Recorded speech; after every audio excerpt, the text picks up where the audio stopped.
उत्तराखंड के नए सीएम होंगे पुष्कर सिंह धामी। धामी को चुना गया विधायक दल का नेता। उत्तराखंड के 11वें मुख्यमंत्री होंगे पुष्कर सिंह धामी। कल शाम 5 बजे होगा धामी का शपथ ग्रहण समारोह। राज्यपाल से मिलने पहुंचे हैं पुष्कर सिंह धामी। खटीमा विधानसभा से 2 बार विधायक रह चुके हैं पुष्कर सिंह धामी। तीरथ सिंह रावत ने धामी के नाम का रखा था प्रस्ताव। मुख्यमंत्री के नाम पर मुहर लगने के बाद धामी का पहला बयान, कहा आने वाला विधानसभा चुनाव चुनौती होगा, जनता की सेवा करूंगा, पार्टी से मिली जिम्मेदारी को निभाऊंगा। उत्तराखंड के नए सीएम को लेकर पुष्कर सिंह धामी के नाम के ऐलान के बाद उनके गांव नगरा तराई में जोरदार जश्न मनाया गया। यूपी जिला पंचायत चुनाव में बीजेपी की जीत। 75 सीटों में से बीजेपी को 65 सीटें, एसपी को 6 सीटें और अन्य को 4 सीटें मिली। यूपी जिला पंचायत चुनाव में फिरोजाबाद से एसपी प्रत्याशी रुचि यादव को मिली हार। हार से आहत होकर रुचि यादव रो दी।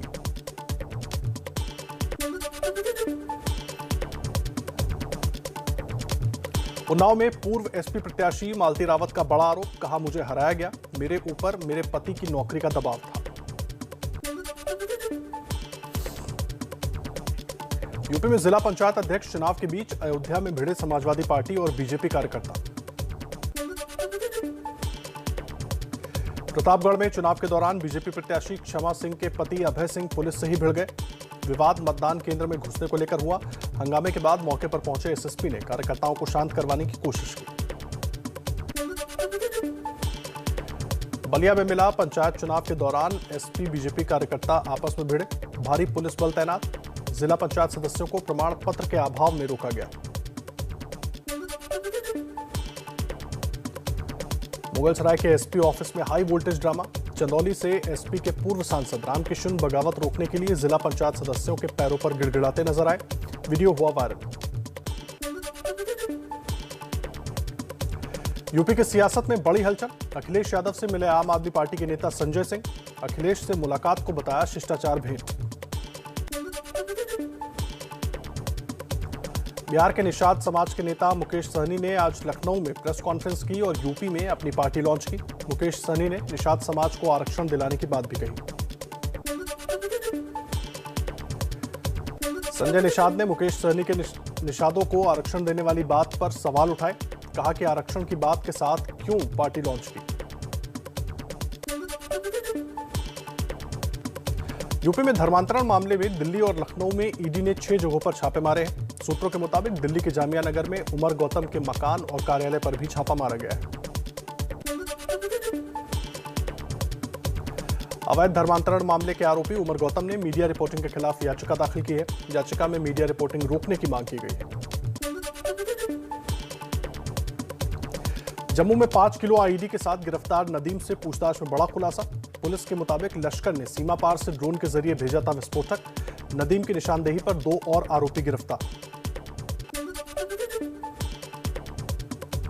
पिछले 24 घंटे में देश में कोरोना के 44,111 नए केस आए। 57,477 लोग ठीक होकर घर पहुंचे। एक दिन में कोरोना से 738 मरीजों की मौत हुई। देश में वैक्सीनेशन का कुल आंकड़ा 34 करोड़ 46 लाख के पार पहुंचा। राहुल गांधी ने फिर टीकाकरण पर उठाए सवाल। टारगेट से कम वैक्सीनेशन का हवाला देकर बोले, कहां है वैक्सीन।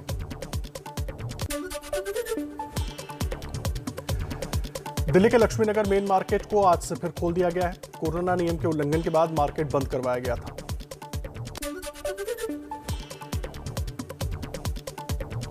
देश को जल्द मिल सकती है सिंगल डोज वाली अमेरिकी जॉनसन एंड जॉनसन की वैक्सीन। कंपनी से चल रही है सरकार की बातचीत, डॉक्टर वीके पॉल ने बताया।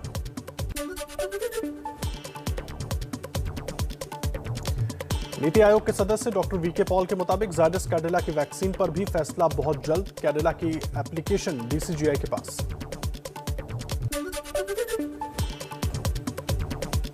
सरकार ने वैक्सीनेशन को लेकर दिया अपडेट। कहा राज्यों को अब तक 33 करोड़ 63 लाख से ज्यादा वैक्सीन डोज दी। अगले 3 दिन में 44 लाख से ज्यादा और डोज दे दी जाएंगी। अगस्त से दिसंबर के बीच वैक्सीन उपलब्धता पर डॉक्टर वीके पॉल का बयान। 216 करोड़ डोज की बात कंपनियों के दिए भरोसे पर कही गई। अभी 2 वैक्सीन की 90 करोड़ डोज मिलने के पूरे आसार। केंद्रीय स्वास्थ्य मंत्रालय के मुताबिक देश में अब तक 80% स्वास्थ्य कर्मियों और 90% फ्रंटलाइन वर्कर्स को लग चुकी है वैक्सीन की दोनों डोज। वाराणसी के बीएचयू के न्यूरोलॉजी विभाग ने गंगाजल से कोरोना की बेहद सस्ती नोजल स्प्रे वैक्सीन बनाने का दावा किया। आईसीएमआर और आयुष मंत्रालय से क्लिनिकल ट्रायल की मंजूरी मांगी। नोएडा में 2 दिन से वैक्सीन की किल्लत के बाद वैक्सीन की खेप पहुंचने से टीकाकरण फिर शुरू, लेकिन स्लॉट बुक करके आए लोगों को ही अभी लग रही है वैक्सीन। मध्य प्रदेश में आज वैक्सीन का महाअभियान। 10 लाख लोगों को कोवैक्सीन का दूसरा डोज लगेगा। परसों कोविशील्ड के दूसरे डोज के लिए अभियान। इंदौर में कुछ लोगों को नहीं लगी वैक्सीन की दूसरी डोज, फिर भी वैक्सीनेशन बधाई का मैसेज आया। मुहिम में जुटे कर्मचारियों पर लोगों ने उठाए सवाल। एमपी के बैतूल जिले में युवा कलाकारों की मुहिम से ग्रामीण इलाकों में वैक्सीनेशन की रफ्तार बढ़ी। 2 मिनट का जागरूकता संदेश वाला वीडियो लोगों में छाया।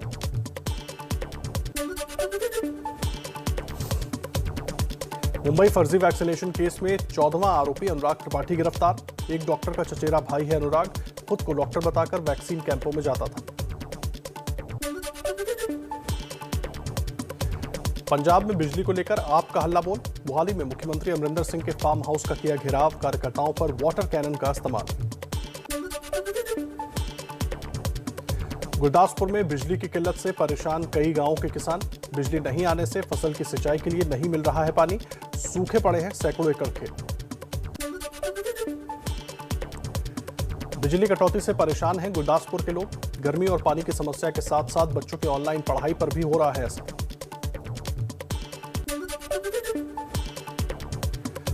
औद्योगिक इकाइयों में 2 दिन की बिजली कटौती के कैप्टन सरकार के फैसले से परेशान व्यवसायी। अमृतसर इंडस्ट्रियल एसोसिएशन के चेयरमैन कमल डालमिया बोले, बिजली कटौती का सीधा असर व्यापार पर पड़ेगा। पंजाब सरकार के सरकारी दफ्तरों के एसी बंद रखने के आदेश पर अमल शुरू। फिरोजपुर में डिप्टी कमिश्नर के दफ्तर समेत सभी दफ्तरों के एसी बंद दिखे। महाराष्ट्र के पूर्व गृह मंत्री अनिल देशमुख को ईडी का तीसरा समन। सोमवार को 11 बजे ईडी ने देशमुख को पूछताछ के लिए बुलाया।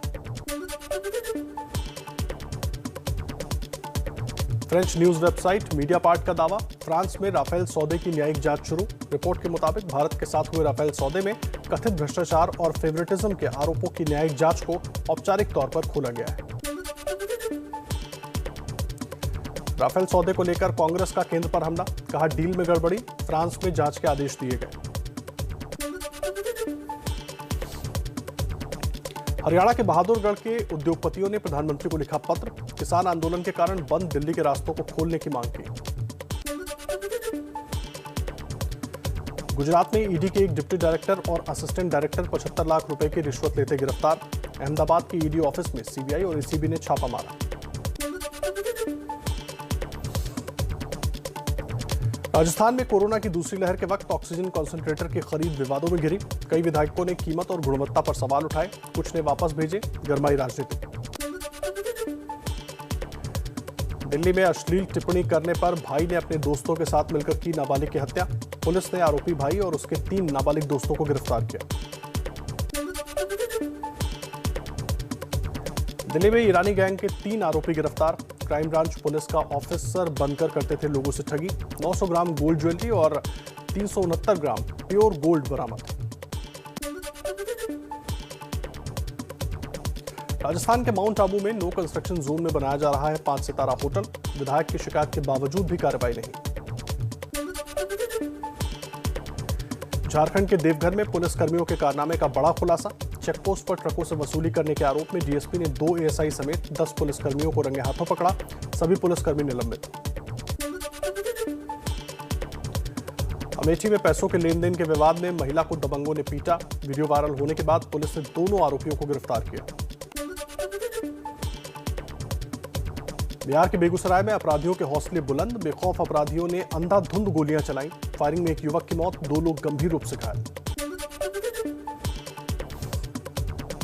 मुजफ्फरपुर में फर्जी आईपीएस का भांडाफोड़। फेसबुक के जरिए लड़कियों को भेजता था अश्लील मैसेज, पुलिस ने किया गिरफ्तार।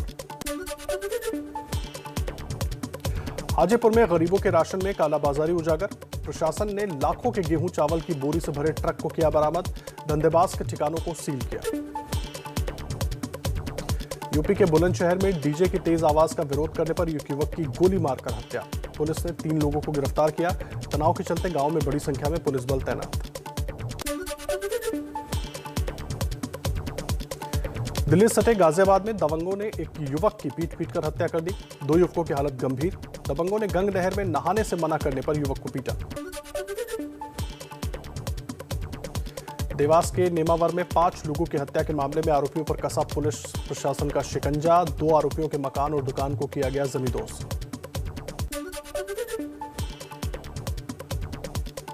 जामताड़ा में साइबर अपराधियों के खिलाफ झारखंड और राजस्थान पुलिस की साझा कार्रवाई, एक अपराधी गिरफ्तार, मुख्य सरगना हुआ फरार, 8 मोबाइल, 18 सिम, एटीएम और 14 लाख रुपए नकदी बरामद। शिमला फल मंडी में सेब पहुंचना शुरू हुआ, कोरोना की मार और ओलावृष्टि का असर, कम दाम में बिक रहे हैं सेब। एमपी के विदिशा में एक रात का मोगली, 2 साल का मासूम पूरी रात घने जंगल में रहा, 18 घंटे बाद बच्चे को ढूंढा।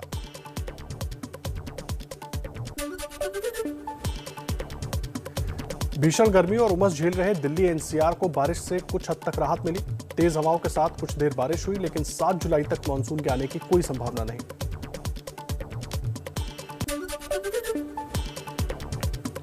हरियाणा में रोहतक और आसपास के इलाकों में तेज हवाओं के साथ बारिश ने पारा गिराया, बारिश के वक्त दिन में अंधेरा छा गया, 3 दिन से 45 डिग्री के करीब था तापमान।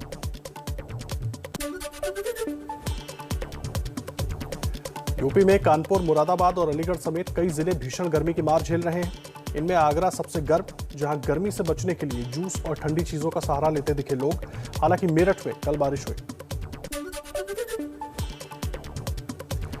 मथुरा में गर्मी से राहत पाने के लिए हाथियों की स्विमिंग पूल में डुबकी, चुरमुरा हाथी संरक्षण केंद्र की तस्वीर। यहां 25 से ज्यादा हाथियों को गर्मी से बचाने के लिए पानी छिड़काव का भी इंतजाम किया गया। राजस्थान के धौलपुर में उमस भरी गर्मी से बेहाल लोग, सड़कों पर दिख रहा सन्नाटा। पिछले 4 दिन से 40 डिग्री को छू रहा है पारा। जैसलमेर में 2-3 बार हल्की बारिश के बाद फिर तेजी से चढ़ रहा पारा, दिन में लू झुलसा रही तो रात तक चल रही गर्म हवाएं।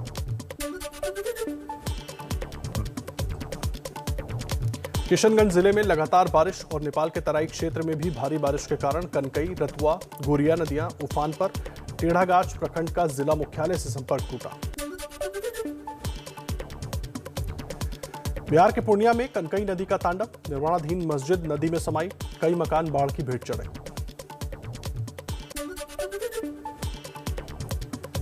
पूर्वी चंपारण के संग्रामपुर में फिर मंडराने लगा बाढ़ का खतरा, निचले इलाकों में भरा पानी, लोग पलायन करने को हो रहे मजबूर। बिहार के मोतिहारी में मूसलाधार बारिश से खुली सरकारी दामों की पोल, कई इलाके जलमग्न दिखे, जलभराव की वजह से कई हादसे भी हुए।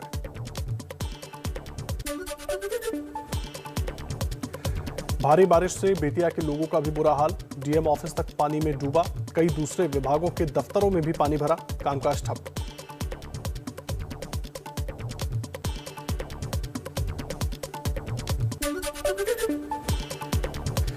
दिल्ली में यूथ कांग्रेस के कार्यकर्ताओं ने बढ़े पेट्रोल, डीजल और रसोई गैस के दाम के विरोध में धरना दिया। इस दौरान कार्यकर्ताओं ने सरकार के खिलाफ नारेबाजी की। पेट्रोल की बढ़ती कीमतों को लेकर पंजाब के संगरूर में यूथ कांग्रेस की ओर से लाल बत्ती चौक पर प्रदर्शन, प्रदर्शनकारियों ने स्कूटी में लगाई आग, कहा इसे जलाने के अलावा हमारे पास कोई हल नहीं।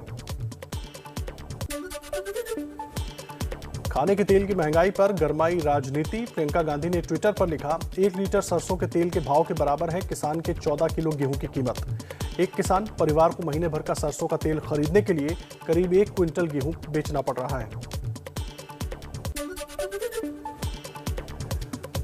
बंगलुरु में वित्त मंत्री निर्मला सीतारमण ने महंगे खाद्य तेल की वजह बताई, कहा खाने के तेल के लिए हम आयात पर ज्यादा निर्भर हैं। पिछले साल रिफाइंड पाम ऑयल का आयात बंद रहा, अब आयात शुरू किया गया है, कीमतें जल्द कम होने की उम्मीद है।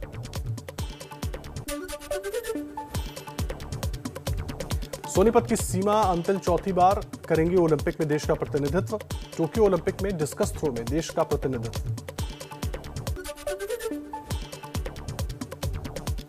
अभिनेता डीनो मौर्या और दिवंगत कांग्रेस नेता अहमद पटेल के दामाद की करोड़ों की संपत्ति ईडी ने जब्त की। गुजरात से जुड़े मनी लॉन्ड्रिंग के एक मामले में कार्रवाई।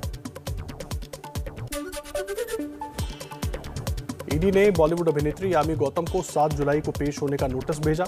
यामी पर निजी बैंक अकाउंट के जरिए फेमा के नियमों का उल्लंघन का आरोप है।